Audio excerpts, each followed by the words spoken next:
असे दोन प्रश्न नाही तर असे असंख्य प्रश्न आहेत की डॉक्टर बाबासाहेब आंबेडकरांची जयंती कशा पद्धतीने झाली पाहिजे, की डीजे असेल किंवा इतर वाद्यांच्या मिरवणुकीत झाली पाहिजे असं काही जणांचं म्हणणं आहे।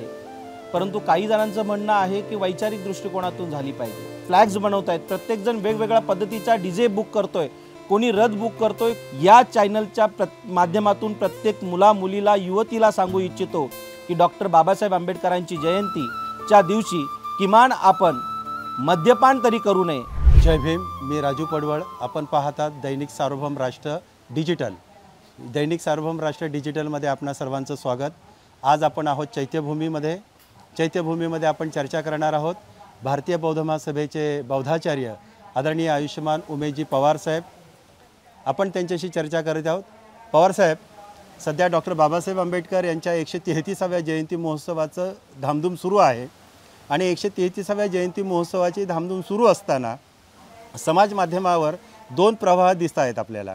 एक प्रवाह असं म्हणतोय की डॉक्टर बाबासाहेब आंबेडकरांची जयंती ही जल्लोषात वाजत गाजत नाचत झाली पाहिजे, तर एक प्रवाह असं सांगतोय की बाबासाहेब आंबेडकरांची जयंती वैचारिक दृष्टीने झाली पाहिजे।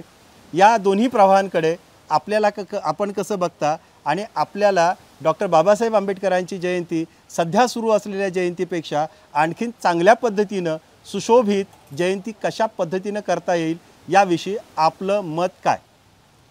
सर्वप्रथम सर्वांना जय भीम। सार्वभौम या यूट्यूब चॅनलने हा जो काही प्रश्न उचलून धरलेला आहे त्याबद्दल आधी या चॅनलच्या प्रती सर्वांच्या प्रती सर्वप्रथम मंगल प्रार्थना व्यक्त करतो। विशेष करून डॉक्टर बाबासाहेब आंबेडकरांच्या 133व्या जयंती प्रित्यर्थ त्यांच्या पूर्वसंध्येला संपूर्ण जगाला डॉक्टर बाबासाहेब आंबेडकरांच्या जयंतीच्या खूप खूप अशा शुभेच्छा प्रेरित करतो। आज आपल्या चॅनलच्या माध्यमातून जे काही दोन प्रश्न या ठिकाणी उपस्थित करण्यात आलेले आहेत त्यापैकी असे दोन प्रश्न नाही तर असे असंख्य प्रश्न आहेत की डॉक्टर बाबासाहेब आंबेडकरांची जयंती कशा पद्धतीने झाली पाहिजे। डॉक्टर बाबासाहेब आंबेडकरांची जयंती ही ढोल ताशाच्या मिरवणुकीत किंवा इतर वाद्यांच्या मिरवणुकीत डीजे असेल किंवा इतर वाद्यांच्या मिरवणुकीत झाली पाहिजे असं काही जणांचं म्हणणं आहे। परंतु काही जणांचं म्हणणं आहे की वैचारिक दृष्टिकोनातून झाली पाहिजे। डॉक्टर बाबासाहेब आंबेडकर ज्यांना समजले त्यांनी तशा पद्धतीच्या जयंत्या या ठिकाणी संपन्न करण्यात आलेल्या आहेत। डॉक्टर बाबासाहेब आंबेडकर स्वतःच म्हणतात की माझा जय जयकार करण्यापेक्षा तुम्ही सर्वप्रथम या देशातील असलेल्या शोषित पीडित असलेल्या वर्गाचा जो काही भाग आहे हा समजून घेणं खूप गरजेचं आहे।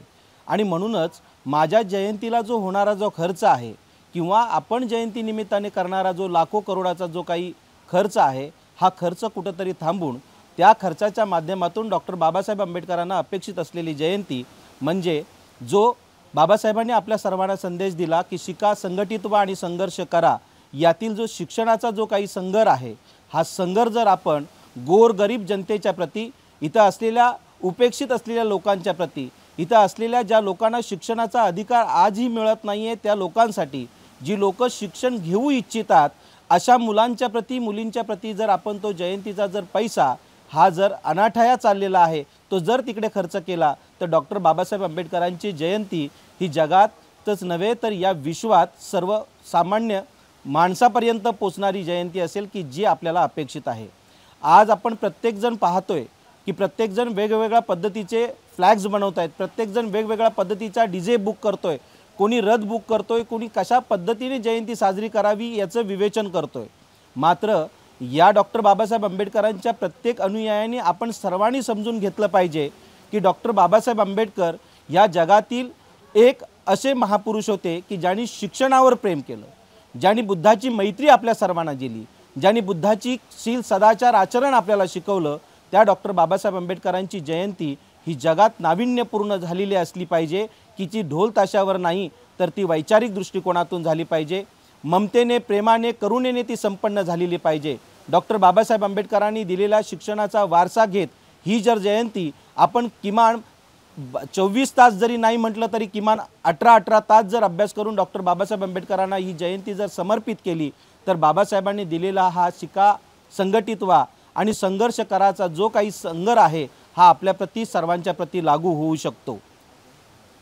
डॉक्टर बाबासाहेब आंबेडकरांनी दुसरा प्रश्न आपल्या समोर सर्वांना दिलेला आहे की डॉक्टर बाबासाहेब आंबेडकर म्हणतात की हा संपूर्ण जो समतेचा रथ आहे हा समतेचा रथ ज्या ठिकाणी मी आणून ठेवलेला आहे हा समतेचा रथ ज्या ठिकाणी आहे त्या ठिकाणावरून मागे किमान घेऊन जाऊ नका, परंतु तो समतेचा रथ जर तुम्हाला पुढे घेऊन जाता येत नसेल तर त्या पद्धतीचे मागे घेऊन जाण्याचे प्रयत्नही करू नका। ही डॉक्टर बाबासाहेब आंबेडकरांची जी काही प्रतिज्ञा आहे ही प्रतिज्ञा आपण सर्वांनी आपल्या अंगीकृत केली पाहिजे। डॉक्टर बाबासाहेब आंबेडकरांची 133वी जयंती ही फक्त भारतातच नाही तर दिल्लीतच नव्हे तर प्रत्येक गल्लीतून जगाच्या प्रत्येक कानाकोपऱ्यातून डॉक्टर बाबासाहेब आंबेडकरांची जयंती होईल। कारण की डॉक्टर बाबासाहेब आंबेडकर हे फक्त प्रवर्तक किंवा युगपुरुषच नाही तर डॉक्टर बाबासाहेब आंबेडकर हे सिम्बॉल ऑफ दी नॉलेजसुद्धा आहेत। आणि म्हणूनच जगाने डॉक्टर बाबासाहेब आंबेडकरांकडे पाहताना हे फक्त या देशातील असलेल्या शोषित पीडित दीनदलित लोकांचे उद्धार करते नाही तर डॉक्टर बाबासाहेब आंबेडकर जगातील प्रत्येक व्यक्तीसाठी ज्ञानाचा महासागर आहे असे संबोधण्यात आलेले आहे। आणि म्हणूनच त्याच ज्ञानाच्या महासागराची जयंती ज्ञानवंत आणि त्याच ज्ञानाच्या माध्यमातून व्हावी ही एक माझी सुद्धा वैयक्तिक भूमिका आहे। ही भूमिका आज सार्वभौम या चॅनलवर जर संपन्न होत असेल तर मी जगातला या चॅनलच्या माध्यमातून प्रत्येक मुलीला युवतीला सांगू इच्छितो की डॉक्टर बाबासाहेब आंबेडकरांची जयंतीच्या दिवशी किमान आपण मद्यपान तरी करू नये। आपण सर्वांनी शुभ्र वस्त्रामध्ये आपल्या परिवारासहित ज्या ठिकाणी डॉक्टर बाबासाहेब आंबेडकरांची जयंती संपन्न होते किमान त्या ठिकाणी आपण आपल्या वैचारिक दृष्टिकोनातून ती जयंती संपन्न करावी अशी आज या चैत्यभूमीच्या या ज्ञानपीठातून आपल्या सर्वांना विनंती करतो। धन्यवाद पवारसाहेब। डॉक्टर बाबासाहेब आंबेडकरांची जयंती साजरी करताना आपण किमान मद्यपान करू नये, किमान मादक पदार्थांचं सेवन करू नये असं मत बौद्धाचार्य उमेशजी पवार यांनी व्यक्त केलेलं आहे। डॉक्टर बाबासाहेब आंबेडकर केवळ भारताचेच नव्हे तर जगातील प्रत्येक मानव जातीचे उद्धारक आहेत। डॉक्टर बाबासाहेब आंबेडकर हे जगाचे नॉलेज ऑफ सिम्बॉल आहेत आणि या नॉलेज ऑफ सिम्बॉलला शोभेशी साजेशी वैचारिक जयंती साजरी झाली पाहिजे असं मत आदरणीय बौद्धाचार्य उमेशजी पवार यांनी व्यक्त केलेलं आहे। धन्यवाद पवारसाहेब। आपण यूट्यूब सार्वभौम राष्ट्र डिजिटलला जो वेळ दिलात त्याबद्दल आपले मनपूर्वक आभार।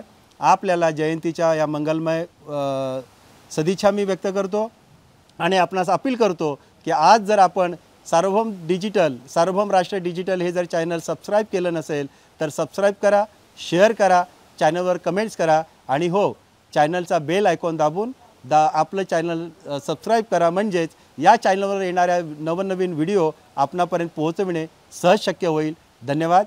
जय भीम। जय भीम।